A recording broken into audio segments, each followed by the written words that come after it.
Paz, meus irmãos, Deus abençoe. Nós vamos gravar a segunda aula de homilética e nós vamos ver sobre a estrutura do sermão, as divisões e as subdivisões. Amém? Vamos orar ao Senhor antes de nós iniciarmos a aula nesta noite, em nome de Jesus. Senhor, nosso Deus e nosso Pai, em nome de Jesus te louvamos e te agradecemos por esta oportunidade. Muito obrigado, Deus, por estar diante de Ti, Senhor, uma vez mais, para instruir os Teus filhos, ó Deus. Pai Santo, abençoe os Teus servos, Senhor, nessa caminhada, nesse projeto. Que o Senhor dê graça a cada um dos Teus servos, ó Pai. Ajude-os, ó Deus, a prosseguir nesta caminhada, Senhor. Em nome de Jesus Cristo. Que eles sejam bem-sucedidos, que eles cresçam ministerialmente, para a glória do Teu santo nome, Jesus. Amém e graças a Deus. Vamos aqui para a página de número 102. E aqui tem alguns exemplos, a 102 e a 103. A gente não vai se deter bastante nisso aqui, porque lá na frente ele vai esmiuçar bastante isso daqui. A gente vai ver a estrutura, exemplos, né? E vamos ver como é que é a estrutura de um sermão elaborado pela homilética, para vocês terem uma noção de como seguir, né, um caminho, um roteiro, que vai ser importante aqui para vocês. Vamos lá.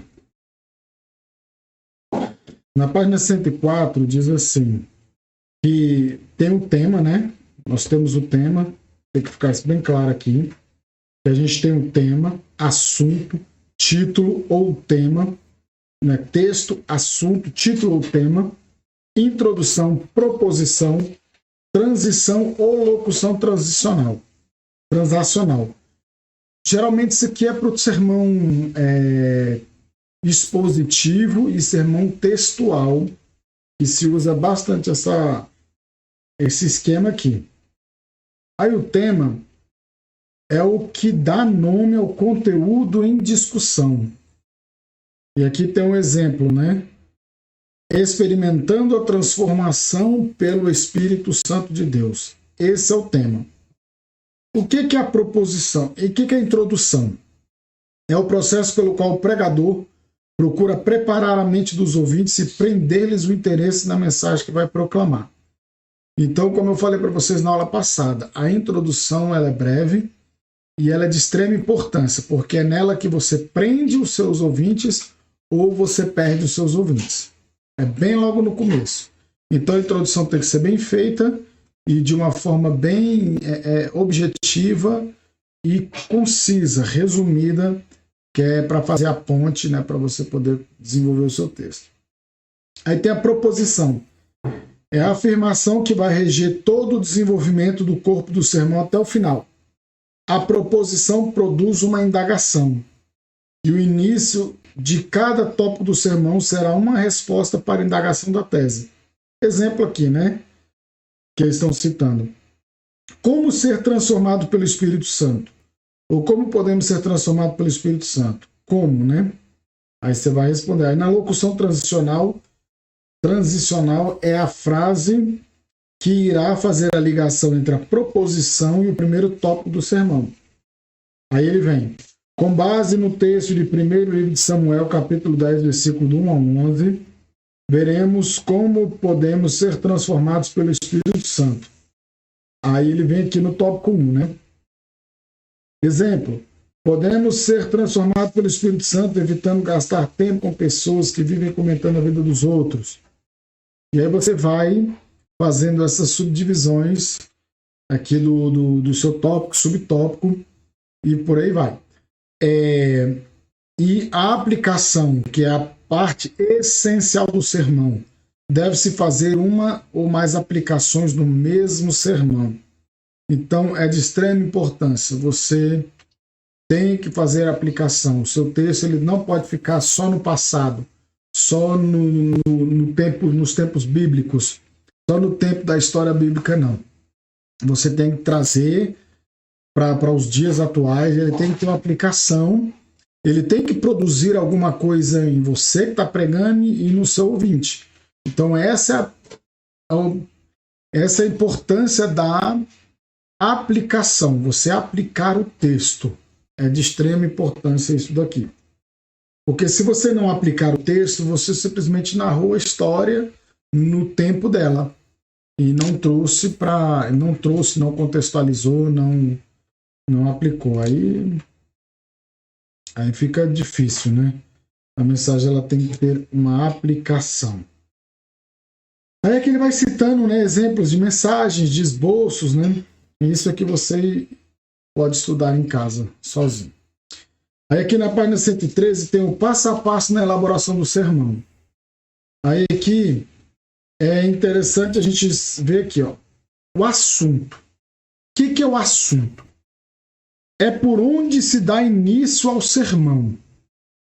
É uma expressão do aspecto específico a ser apresentado e formulado de maneira que seja um anúncio adequado do sermão.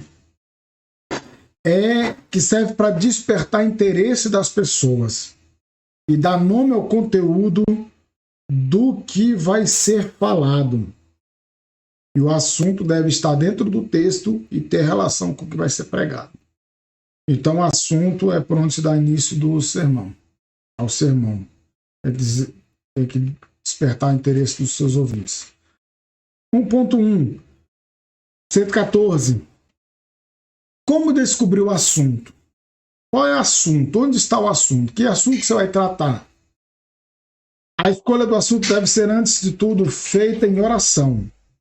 O pregador deve consultar a Deus, pois ele conhece as necessidades do povo, e ter a Bíblia como ponto de partida na escolha de textos que sirvam de base para assunto previamente escolhido. Então é na oração, é no estudo da palavra, que o Espírito de Deus vai te orientar, vai te revelar, e você vai pegar aquilo ali e vai organizar no seu sermão, aquilo que o Espírito Santo de Deus te revelou.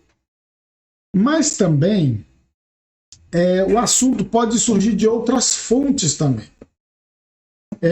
Você vê a necessidade da igreja, né, ou daqueles a quem vai ministrar, ou às vezes pode ser de uma experiência do próprio pregador, ou do calendário da igreja. Por exemplo, se for uma festividade, o assunto, o tema já está definido ali. E aí você pega e vai tratar sobre o assunto, sobre o tema que a igreja está propondo. Então, você tem que ter um cuidado muito grande para falar de um assunto que tem importância para o público que vai ouvir. Né? Então você tem que... Por isso você tem que buscar em Deus, primeiramente, para saber o que Deus quer falar à igreja. E se for um tema, respeitar o tema. Geralmente tem pessoas que não respeitam o tema. Mas é bom sempre respeitar o tema. Se você vai para uma festividade ou alguma coisa, um congresso, você respeite o tema. A não ser que você tenha uma direção muito clara de Deus, que é para você fazer aquilo ali. Aí se você tiver essa direção clara, nítida, aí você segue o que Deus está te orientando. Porque o mais importante é seguir a direção de Deus. Mas se você está convidado para um congresso, uma festividade em que você vai ser o palestrante, o ministrador, o ministrante, então siga aquele assunto, siga aquele tema. Diferença entre assunto e tema. Embora haja semelhança entre o assunto e o tema, os dois são completamente diferentes. Pois o assunto é geral e o tema é mais limitado. O assunto dá nome ao conteúdo total, enquanto o tema dá nome ao conteúdo da discussão. Então o assunto é geral, mas o tema você limita, você delimita mais, você limita o assunto, né, o que vai ser tratado. Aqui, ó.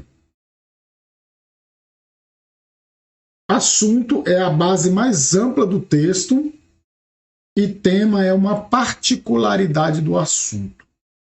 Então, isso aqui você tem que ter em mente. Aqui o texto, página 116.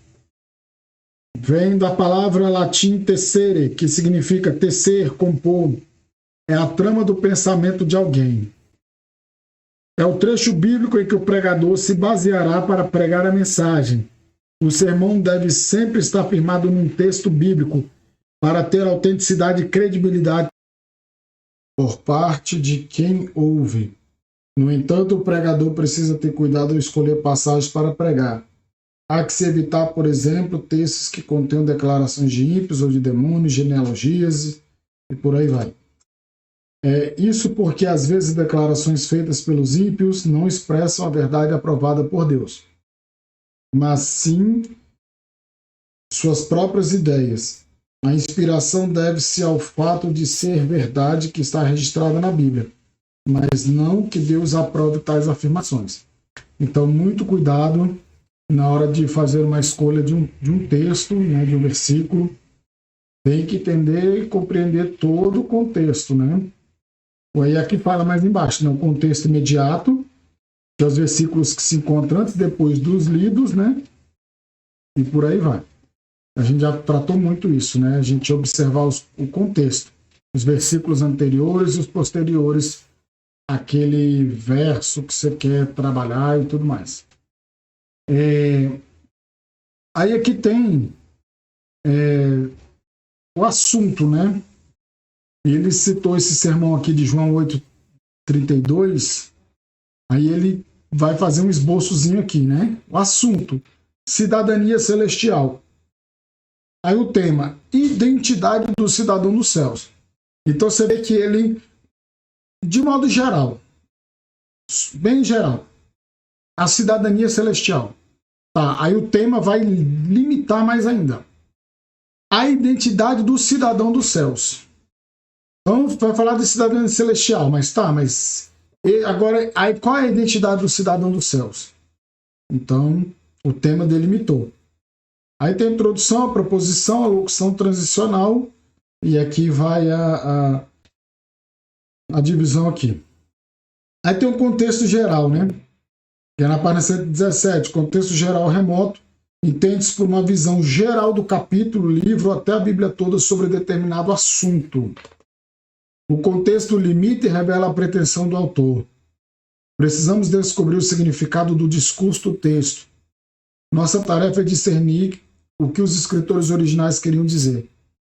Um pregador deve sempre procurar conhecer o contexto geral, pois não é raro às vezes que um texto sozinho está isolado do seu contexto geral. Então, você tem que ter uma visão, você tem que ter uma visão panorâmica, uma visão geral daquele assunto, daquele tema que vai ser tratado.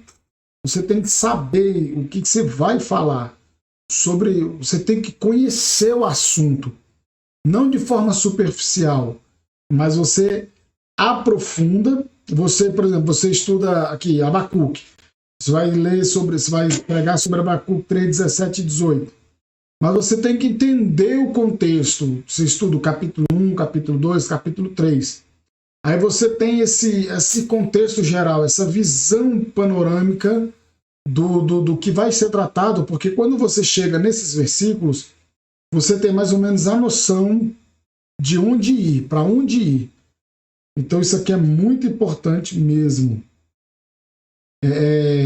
Tem pessoas que pegam um versículo assim, achei bonito esse versículo, mas não entende nada do contexto. Tá no contexto de quê? De profecia? Que o autor quis dizer aqui? Do que se trata? Aí você tem que entender isso. Porque às vezes você pega um versículo ali e aí vai pregar ele e não tem nada a ver com nada, né? É igual aquele versículo que eu costumo dizer, né, de Amós 4:12. Prepara-te, ó Israel, para encontrares com o Senhor teu Deus. Então o pessoal usa para o arrebatamento. Mas quando você estuda o contexto geral, os capítulos todos ali de Amós, você vai ver que não tem nada a ver com aquilo ali.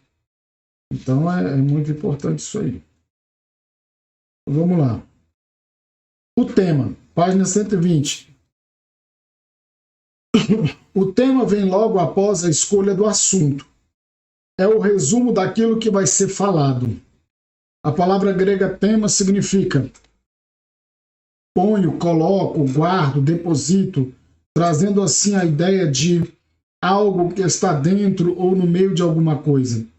Sua proposição técnica no sermão encontra-se entre o título e o texto. Me veio uma coisa aqui à mente, que é assim, você está vendo essas divisões, subdivisões, o que é assunto, o que é tema, o que é proposição, locução proposicional, transicional, perdão.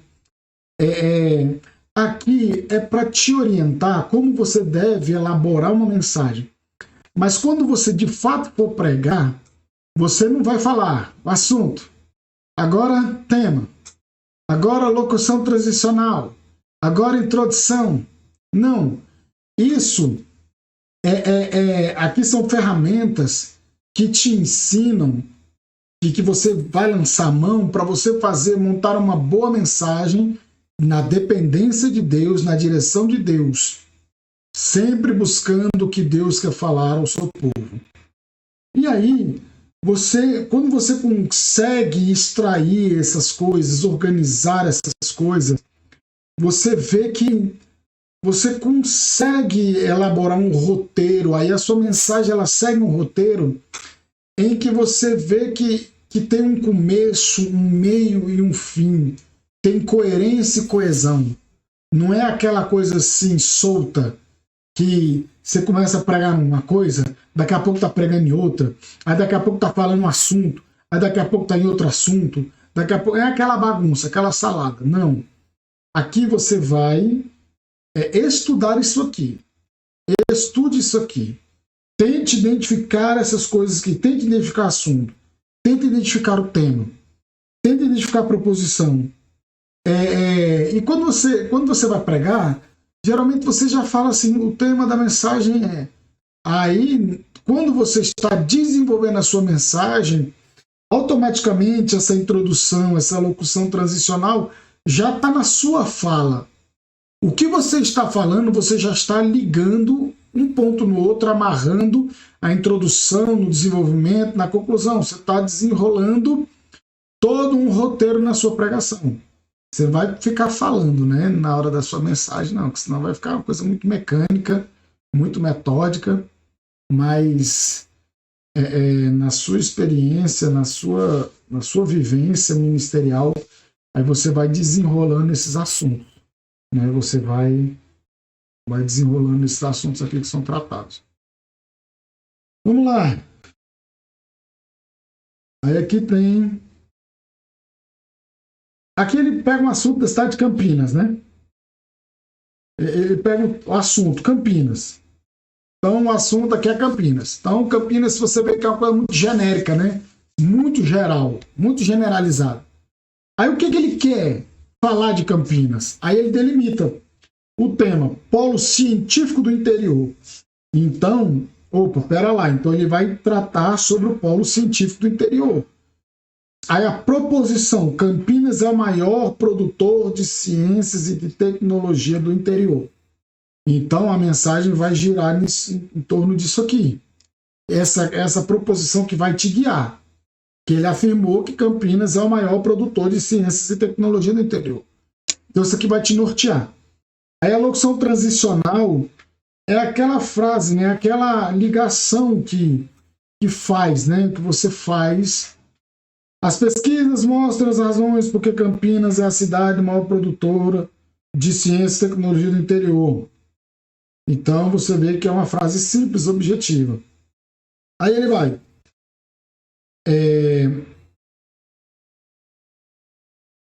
Então vocês entenderam mais ou menos aqui, ó. É porque aqui ele já parte para outro modelo aqui, né? Sobre o assunto, verdade. Perdão. Proposição, podemos ser libertos. Tema, a verdade. Assunto, liberdade, perdão. Não, verdade. Tema, a verdade liberta. Proposição, podemos ser libertos pela verdade. Locução transicional, descobriremos em João 8, 32 a 36 como sermos libertos pela verdade. Então, aí ele vem aqui na primeira divisão, né? Podemos ser libertos pela verdade permanecendo na palavra. Versículo 31. Podemos ser libertos pela verdade conhecendo a palavra. 32. Podemos ser libertos pela verdade deixando a prática do pecado. Versículo 36. Então você vê que ele segue, ele está sempre falando, né? Que podemos ser libertos pela verdade. Então, como a gente pode ser liberto pela verdade? Permanecendo na palavra, conhecendo a palavra e deixando a prática do pecado. Então você está sempre, as suas divisões, ela está sempre se referindo ao tema, ao assunto, ela sempre gira em torno disso. Não adianta nada você colocar um tema, né? Você colocar um tema, uma proposição e sua divisão não tem nada a ver com isso. Não remete ao assunto. Você tem que remeter ao assunto, ao tema, porque você prende o seu... Aí você fica, a verdade liberta, libertos pela verdade, libertos pela verdade. Aí você vai encucando.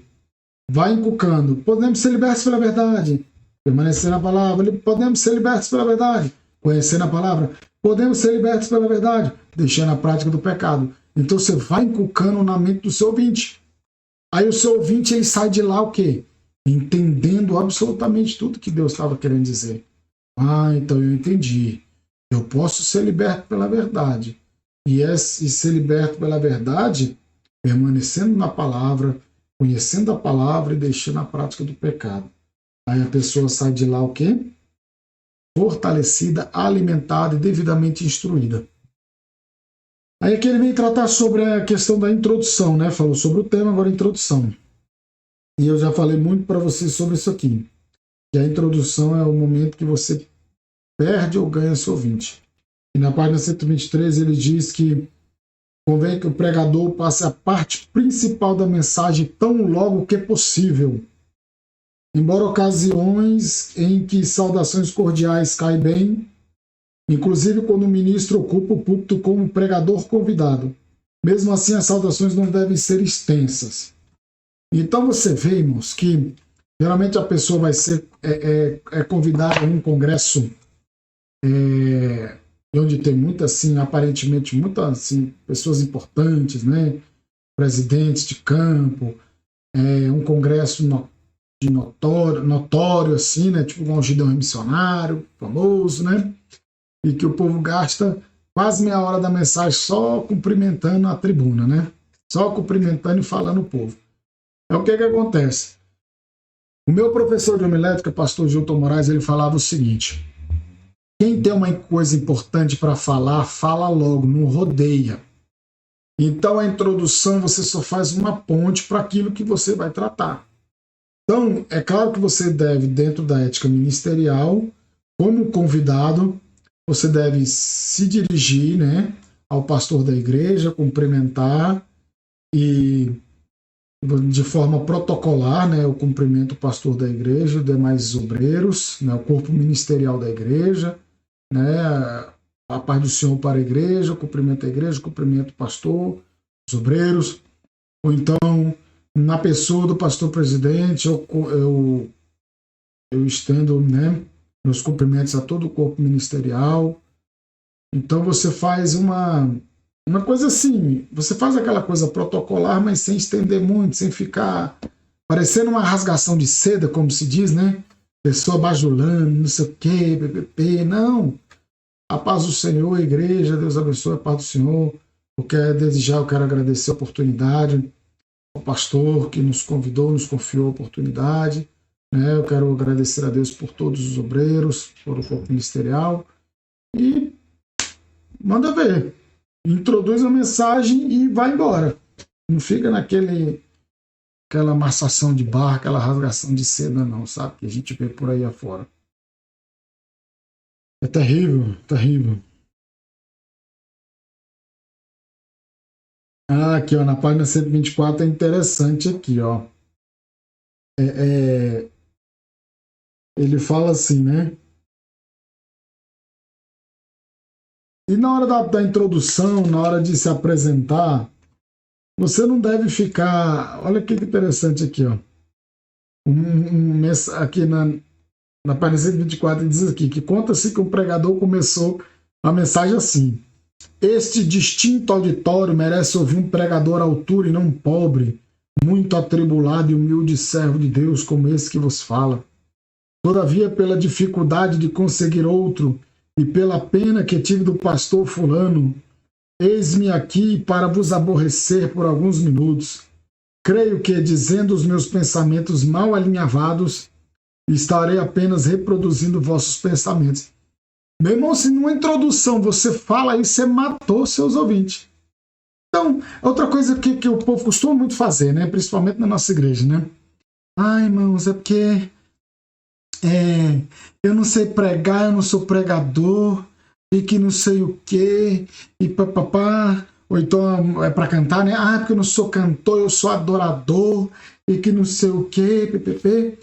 Fica com aquela humildade falsa, aquela falsa modéstia, sabe?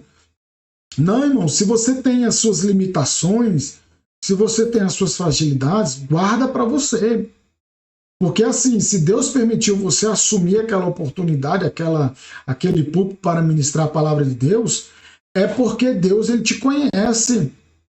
Então o que acontece? Você chega assim, a paz do Senhor, meus irmãos, nós estamos aqui nesta noite para ministrar a palavra de Deus e tal, é uma alegria, uma satisfação, né? Cumprimento os demais irmãos, cumprimento a igreja, cumprimento os obreiros, e entra, não fica falando assim, porque eu prometo que eu não vou enfadar os irmãos, e que não sei o que, eu não sou digno de estar aqui, atrás de mim tem pregadores melhores do que eu. Não, moço, você é o pregador, então prega a mensagem, deixe Deus te usar.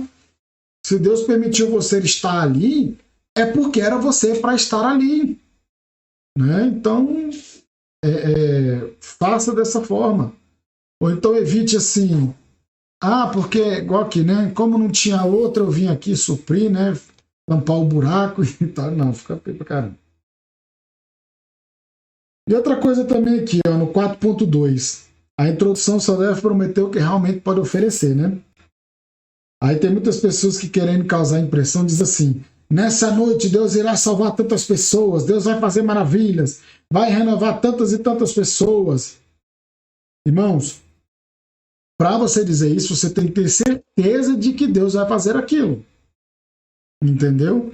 Então, se você começa prometendo essas coisas e no final das contas não acontece nada disso, aí depois você começa a dizer, porque o povo não tinha fé, porque o povo estava com o coração endurecido, que o povo não recebeu, o povo é frio e tal e coisa, né?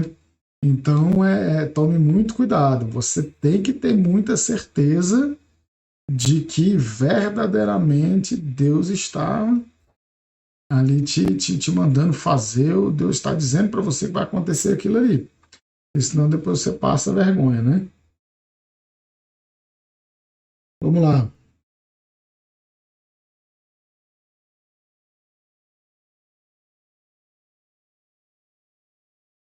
Aí a introdução você pode fazer perguntas, você pode começar com uma pergunta, uma ilustração, um fato relevante da realidade, manchete de jornal de outros. Você escolhe uma ilustração, alguma coisa que tenha a ver com a sua mensagem. E aí você começa a... Você vai prendendo, você vai desenrolando o assunto, você vai prendendo o seu ouvinte.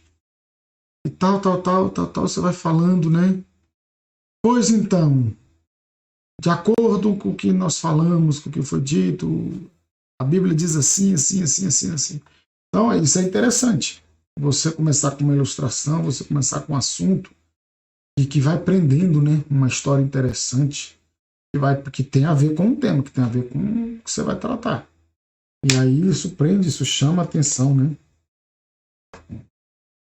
Eu já fiz algumas, eu já ministrei algumas mensagens dessa forma, né?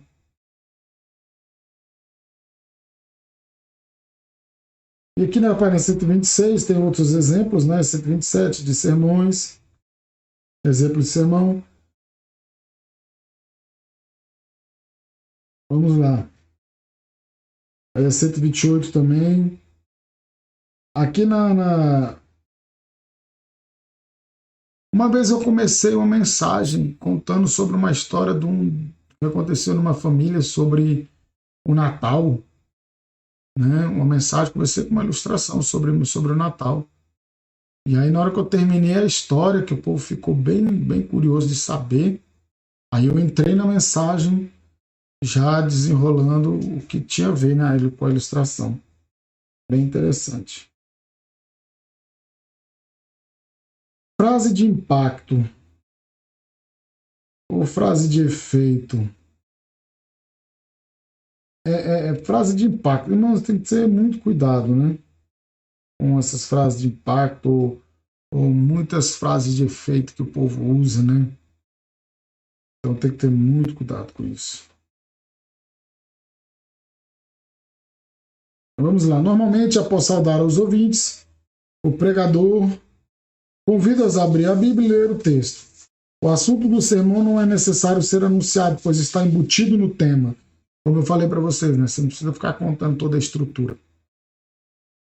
E o pregador deve, antes de tudo, descobrir o assunto. Mas o tema é importante ser anunciado. Após anunciar o tema, vem a parte de contato. Esse é o momento que o pregador tem a chance de ganhar o auditório. Anunciar uma frase de impacto é muito importante, pois vai despertar o ouvinte. Aí que tem, sermão número 1. O assunto é confiança. O texto, Salmo 37, verso 3. Tema, Deus é digno de confiança. E aí vem a introdução, né? Aí exemplos de frase de impacto. Existem situações na vida que esperamos a ajuda das pessoas que são importantes para nós. Essa frase causa um impacto. A partir dele continua. Há muitos tipos de decepções com as quais convivemos. Amigos que não foram fiéis com a amizade. Cônjuge que não cumpriu os votos do matrimônio. Namorada que não foi fiel ao seu namorado e vice-versa. Patrão que não foi fiel ao empregado. Empregado que não foi fiel ao patrão. Governo que não foi fiel ao povo que o elegeu. Isso causou a perda da confiança. Agora, aí o pregador vem e cria a frase de confiança, a frase de ligação, perdão. A história nos mostra que nem sempre temos retornos da confiança que depositamos nas pessoas. Aí agora ele vem. Porém, podemos confiar em Deus. E aí você vem, né? Porém, podemos confiar em Deus. Então, você começou com uma narração, né, uma introdução, contando, né, as coisas que acontecem, as decepções que acontecem, né, as frustrações e tal, mas em Deus você pode confiar. Aí você já lançou aquela frase de impacto, você já prendeu o seu ouvinte, porque aí você falou assim, Deus podemos confiar. Aí você vem, perdão, por que podemos confiar em Deus? Porque Ele nos livra da condenação. Salmo 34, verso 22, aqui já é um sermão temático, né? 2. Por que podemos confiar em Deus? Porque Ele é a fortaleza. 3.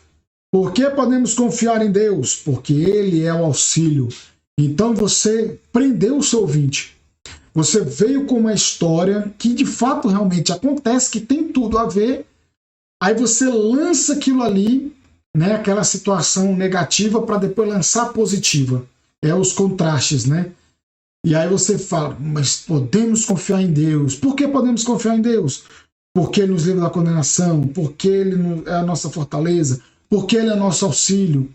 Aí você andou dentro do tema o tempo inteiro, não saiu, seu ouvinte ficou ligado, olha, nossa, nós podemos confiar em Deus porque assim é mesmo, e tal, e aí você é bem sucedido com coisas tão simples, mas você transmite com clareza aquilo que de fato é para ser transmitido, né? 5, página 131, nós temos aqui proposição. É a verdade central do sermão. Proposição é também conhecido como tese ou sentença principal do assunto. É a afirmativa clara da verdade que quer expressar e sua aplicação universal. Pode ser definida como uma declaração simples do assunto que o pregador se propõe a apresentar, desenvolver, provar ou explicar. É uma afirmativa da principal lição espiritual ou da verdade eterna do sermão, reduzida a uma sentença declarativa. A proposição é como se o pregador fosse resumir todo o sermão em uma frase. Para isso é necessário muita persistência e procurar definir a proposição de um sermão, pois é sem dúvida a linha que vai ligar o sermão desde o início até o final da mensagem. Então, voltando aqui, podemos confiar em Deus, é a proposição daquele exemplo anterior que a gente citou aqui, né? Do Salmo 37, versículo 3. Proposição, podemos confiar em Deus. Então, em uma frase você reduziu. Aí você vai desenrolando aqui, A proposição ela vem assim, Por que podemos confiar em Deus? Podemos porque Ele nos livra da condenação. Podemos confiar em Deus porque Ele é a nossa fortaleza. Então você vê que está sempre... A proposição é uma sentença principal do assunto. É aquilo que, como se fosse resumir todo o sermão numa só frase. Aí fala aqui na página 132 que a frase mais importante do sermão não é fácil de ser conseguida, precisa ser bem trabalhada. Você vê que o assunto ele é generalizado. O tema vai mais delimitado. A proposição, é como se você estivesse resumindo a sua mensagem em uma só frase.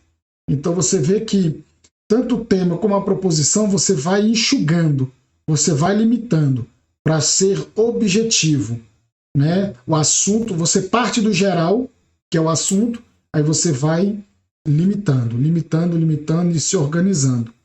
Então, quando você consegue identificar isso, quando você consegue escrever isso, por exemplo, salvação. Mas o que é salvação? Salvação é genérico, é generalizado. Aí você começa a delimitar como éramos antes da salvação, como que alcançamos a salvação, e tal, você começa a restringir mais ainda, né?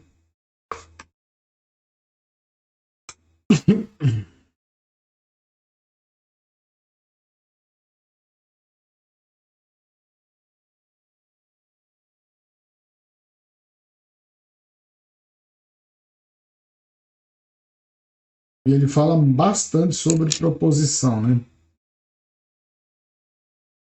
Olha aqui, na página 134 ele fala aqui, se a proposição ou tese deve conduzir perguntas tais como por quê, quando, onde, o que, automaticamente a resposta a uma dessas perguntas será as que farão as divisões do sermão. Então, podemos confiar em Deus. Aí, como podemos confiar em Deus? Por que podemos confiar em Deus? E aí você vai dizendo, né? Não, podemos confiar em Deus porque Ele nos livra da condenação. Por que podemos confiar em Deus? Porque Ele é a fortaleza. Então, ele explica o porquê pode confiar, por que podemos confiar em Deus. E aí você responde. As suas divisões são as respostas a esses porquês, quando, onde, como, o que, e por aí vai.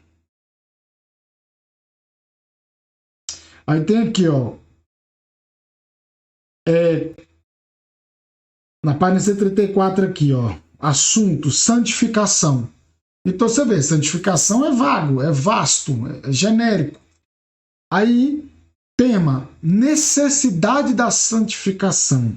Aí, opa, então tem a santificação, então nós temos que ter a necessidade de santificar. Aí, proposição, todos os cristãos devem santificar-se. E aí, ele vem dividindo. Todos os cristãos devem santificar-se. Todos os cristãos precisam santificar-se. Todos os cristãos são obrigados a santificar-se. É necessário que todos os cristãos santifiquem-se. Santificar é dever do cristão. E aí você pode também, né? Todos os cristãos podem santificar-se. Todos os cristãos são capazes de santificar-se. Todos os cristãos têm a capacidade de santificar-se. Então você vê que como é que funciona a coisa. Você vai restringindo, você vai colocando de forma mais objetiva. Vamos lá aqui agora, na página 137, sobre a locução transicional. E isso, irmãos, demanda estudo, sabe? Não é pegar esse livro aqui e assistir a aula, fiz os exercícios, alcancei a média e pronto, vou largar para lá. Não. Você tem que constantemente estar estudando homilética, estar lançando mão de outras ferramentas, comprando livros sobre homilética, porque aqui a gente vê, assim, de uma forma mais apanhada, mais objetiva, alguns pontos importantes, mas quando você pega um livro de que trata só disso, aí os autores vão esmiuçando cada vez mais, né? E aí você vai pegando mais confiança, você vai amadurecendo. É porque, assim, você sabe que, por exemplo, você vai assistir um filme.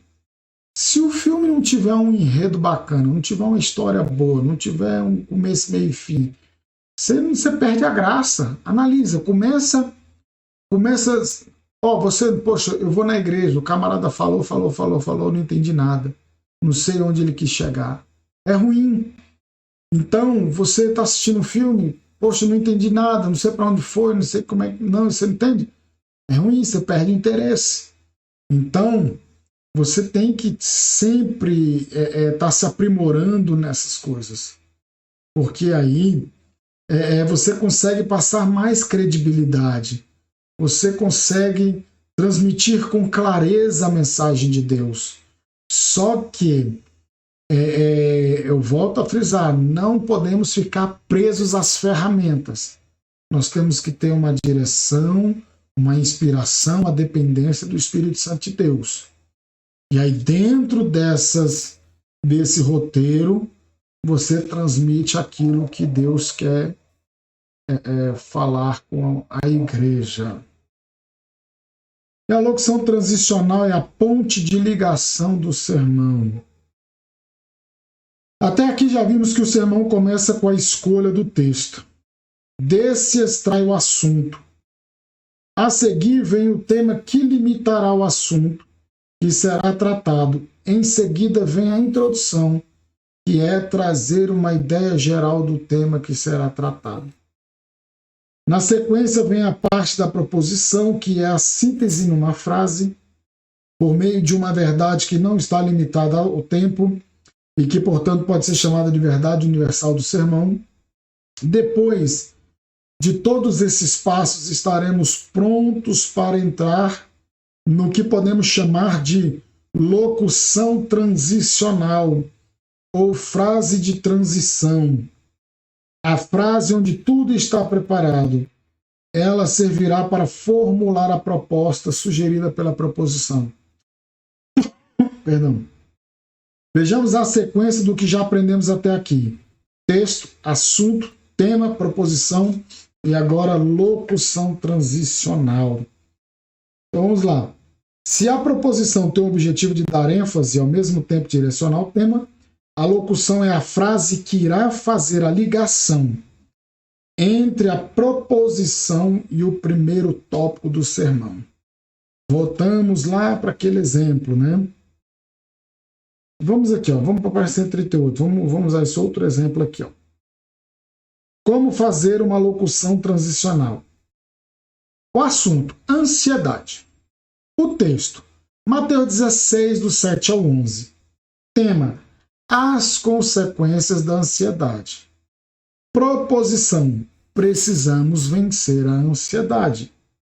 Aí agora vem a locução transicional que vai fazer a ligação entre a proposição e o seu primeiro tópico, a sua primeira divisão. No Evangelho de Mateus, Jesus nos mostra 3 razões por que precisamos vencer a ansiedade. Está vendo aqui, a proposição, precisamos vencer a ansiedade. E aí você está vendo aqui que tem um porquê. Você viu que tem aquelas perguntas básicas, o que, como, quando, porquê. Então ele vem aqui, precisamos vencer a ansiedade, a proposição. Na locução, aí você fala, olha, no Evangelho de Mateus, Jesus nos mostra 3 razões por que precisamos vencer a ansiedade. Primeiro, por que precisamos vencer a ansiedade? Então, a proposição, esse porquê precisamos aqui, junto com a proposição, ela acaba sendo a sua divisão, o seu tópico. Tá vendo aqui, ó? Por que precisamos vencer a ansiedade? Porque uma pessoa ansiosa cria problemas onde não existe. E aí você vai, né? A sua proposição acaba se tornando a divisão do seu texto, ou do seu sermão. Então é bem interessante isso aqui, né? Você aprender. E a conclusão, página 140. E a conclusão e apelo, o ponto final do sermão. Irmãos, não fale, embora a gente costume às vezes falar, evite ao máximo. Se puder, nunca fale. Estou concluindo. Para concluir, já estou terminando. Porque quando você lança assim, estou terminando, estou concluindo, você causa um impacto no seu ouvinte. E ainda é pior ainda se você diz que está terminando e nunca termina. Aí você fala, estou terminando, aí você prega mais meia hora. Aí o povo começa, mas não disse que já estava terminando? E não sei o quê, aí começa. Aí você se enrola todo. Então, deixa que a hora certa ele vai saber quando você tiver terminado.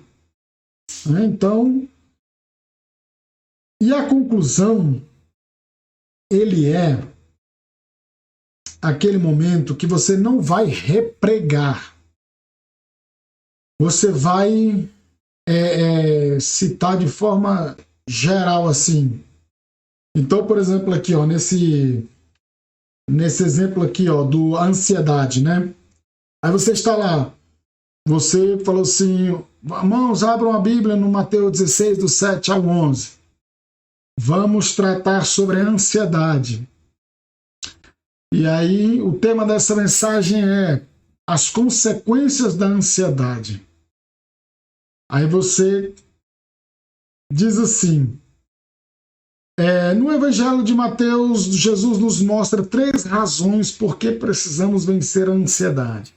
Primeira razão, assim, assim. Segunda razão, assim. Terceira razão, assim, assim.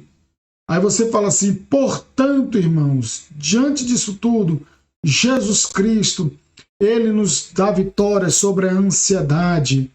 Então, nós podemos vencer. Nós precisamos vencer por causa disso, daquilo. E Jesus está aqui nesta noite para te garantir a vitória sobre a ansiedade. E aí você finaliza a sua mensagem.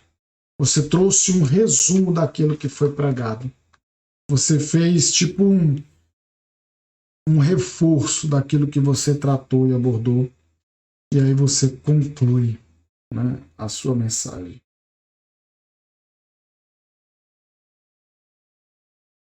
Na página 141, no tópico 7.1, diz aqui, ó, o pregador nunca deve introduzir novos assuntos quando estiver fazendo a conclusão. Sua energia deve ser posta na última tentativa de convencer os ouvintes da proposição que ele defendeu desde o começo. Então, naquele caso lá de precisamos vencer a ansiedade, então, na conclusão, você está na última tentativa de convencer o seu ouvinte. Por que precisa vencer a ansiedade? E aí você termina, né, deixando aquilo ali.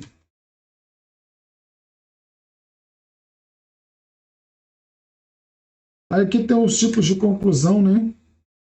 Conclusão noutética.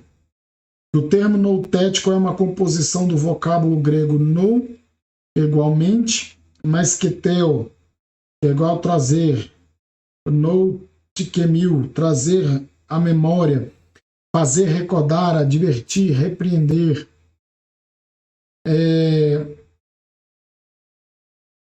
Vejamos alguns versículos no Novo Testamento onde surgem derivados desse termo.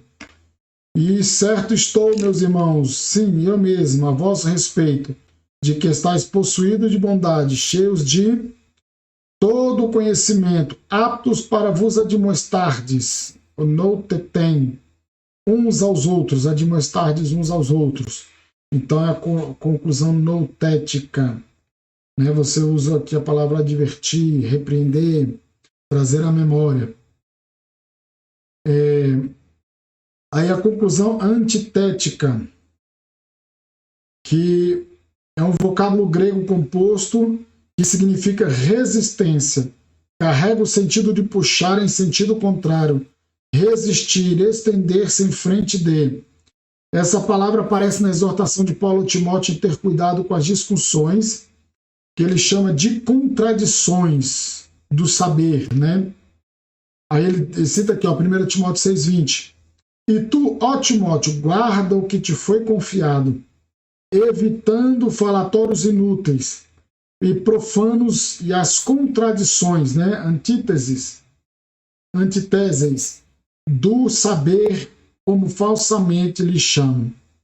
Esse tipo de conclusão se dá quando o pregador, ao fazer aplicações no decorrer da mensagem, coloca no final as possíveis objeções que ele deduz que o ouvinte fará para não atender ao desafio, usando o texto bíblico para anular as desculpas dadas pelo ouvinte, para não tomar uma decisão frente à mensagem que foi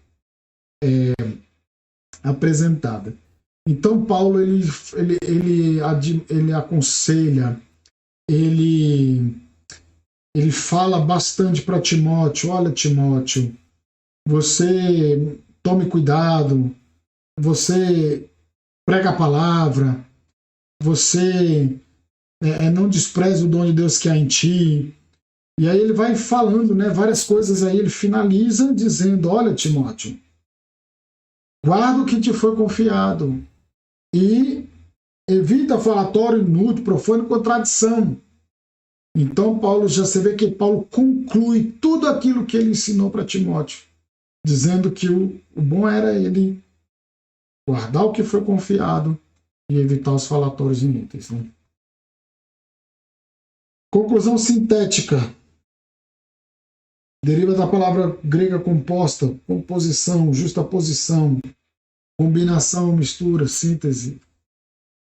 Essa certamente é o tipo mais fácil de fazer a conclusão, pois ela é feita num resumo sintético, uma síntese, como uma aplicação acompanhada de uma proposta colocada no final de cada tópico. Então, como eu falei, né? Você faz um resumo, incluindo as aplicações, né? Então você fez as aplicações, né? Você aplicou o texto para o seu ouvinte e você faz um resumo dessas aplicações e aí a pessoa ela acaba entendendo, né? E aqui fala sobre o apelo, página 144. Então, o apelo, além de ser bíblico, é necessário, pois o encerramento que vai levar os ouvintes a tomar uma decisão. Então, geralmente, a gente não está fazendo apelo, né? Tem muitos pregadores que não fazem apelo. E o apelo ele deve ser claro, objetivo. Você quer ver só uma mensagem muito, muito interessante? O apóstolo Pedro, no dia do Pentecostes, ele prega, certo? A mensagem de Deus. E aí ele prega Joel, ele vai discorrendo em Joel, várias passagens e tal. E no final ele faz uma aplicação e um apelo. E ele faz essa aplicação. E de repente cria uma expectativa tão grande naquelas pessoas ali que eles falam: que faremos, pois, irmãos? Aí Pedro disse: arrependam-se e se convertam dos vossos pecados para que venham tempos de refrigério. Então você veja só, causou um impacto nos seus ouvintes. Aquela mensagem trouxe uma reflexão e a conclusão gerou um apelo. E a própria mensagem criou o apelo, né? E aí eles ficaram assim: caramba, e agora o que a gente vai fazer? Aí Pedro lançou, né, o apelo ali, lançou a palavra e eles se arrependeram. Quase 3.000 pessoas se converteram dos seus pecados ali. Então vocês viram aqui, nós terminamos o livro de Hermenêutica Homilética. Quarta-feira que vem, se assim Deus permitir, nós faremos a nossa prova. Então vocês estão vendo que é de extrema importância você saber se comunicar, você usar essas ferramentas, porque essas ferramentas são importantes, elas te dão um norte, elas te ensinam. Por isso que hermenêutica e homilética estavam junto no mesmo livro, porque você começa a aprender a interpretação. Aí depois do texto que você trabalhou, aí você começa a organizar ele, sistematizar ele, para que a sua mensagem fique organizada e você transmita de uma forma clara e objetiva aos seus ouvintes. E essa mensagem surta um efeito desejado, que é pessoas se convertendo, pessoas sendo fortalecidas, edificadas, né? Então é muito importante. Mas sempre dependendo da direção e da inspiração do Espírito Santo. Sempre. Né? E atento, discernindo as necessidades da igreja, atento ao mundo que nos cerca, porque também nos ajuda bastante sobre o tema de hoje. Nos ensina, por exemplo, o que nós estamos vivendo hoje. É um tema ótimo para falar sobre a volta de Jesus. Então, a gente tem essas ferramentas, a gente tem que estar atento a tudo isso, para a gente poder elaborar uma mensagem consistente, bíblica, para que as pessoas sejam verdadeiramente edificadas. Amém? Que Deus em Cristo abençoe a vida de vocês. A paz do Senhor Jesus, que Deus abençoe, em nome de Jesus.